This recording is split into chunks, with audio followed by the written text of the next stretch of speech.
British parliament പാസാക്കിയ 1773 regulating act പ്രകാരമാണ് Warren Hastings governor ജനറലായി നിയമിതനായത്. ഗവർണർ ജനറൽ ഓഫ് ബംഗാൾ എന്നായിരുന്നു അദ്ദേഹത്തിന്റെ സ്ഥാനപ്പേര്. ഏറ്റവും കൂടുതൽ കാലം ബ്രിട്ടീഷ് ഇന്ത്യയിൽ ഗവർണർ ജനറലായിരുന്നത് വാറൻ ഹേസ്റ്റിംഗ്സ് ആണ്. ബംഗാളിലെ ദ്വിഭരണം അവസാനിപ്പിച്ചത് വാറൻ ഹേസ്റ്റിംഗ്സ് ആണ്. റെഗുലേറ്റിംഗ് ആക്ട് പ്രകാരം കൽക്കട്ടയിൽ സുപ്രീം കോടതി സ്ഥാപിതമായത് ഇദ്ദേഹത്തിൻ്റെ കാലത്താണ്. ലോർഡ് ഇംപെ ആയിരുന്നു ആദ്യ ചീഫ് ജസ്റ്റിസ്.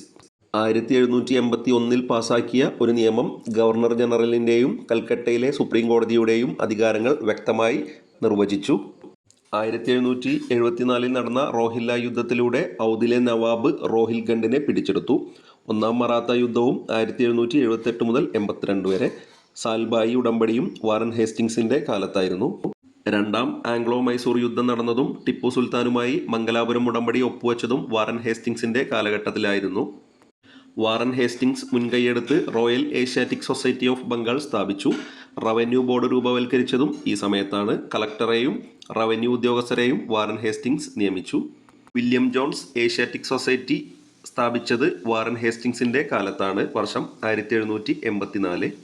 ചാൾസ് വിൽക്കിൻസ് ഇക്കാലത്ത് ഭഗവത്ഗീതയും ഗീതോപദേശവും ഇംഗ്ലീഷിലേക്ക് പരിഭാഷപ്പെടുത്തി. പരിഭാഷയ്ക്ക് വാറൻ ഹേസ്റ്റിംഗ്സ് ആണ് അവതാരിക എഴുതിയത്.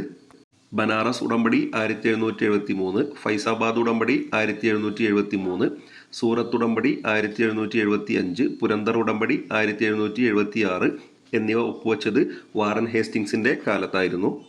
ഈസ്റ്റ് ഇന്ത്യ കമ്പനിയുടെ കീഴിൽ നികുതി പിരിവിന്റെ ചുമതലയുള്ള ഉദ്യോഗസ്ഥനായിരുന്ന നന്ദകുമാറിനെതിരെ വ്യാജരേഖ ചമയ്ക്കൽ കുറ്റം ആരോപിച്ച് കൊൽക്കത്തയിൽ തൂക്കിലേറ്റിയ സംഭവം നടന്നത് വാറൻ ഹേസ്റ്റിംഗ്സിന്റെ സമയത്താണ്. വർഷം 1775. ഇംഗ്ലണ്ടിൽ തിരിച്ചെത്തിയ വാറൻ ഹേസ്റ്റിംഗ്സിനെതിരെ ഹൗസ് ഓഫ് ലോർഡ്സിൽ ഇംപീച്ച്മെന്റ് നടപടി ആരംഭിച്ചു. Edmund Burke, Charles James Fox തുടങ്ങിയവരാണ് വാറൻ ഹേസ്റ്റിംഗ്സിന്റെ ഇംപീച്ച്മെന്റ് നടപടികൾക്ക് നേതൃത്വം നൽകിയത്.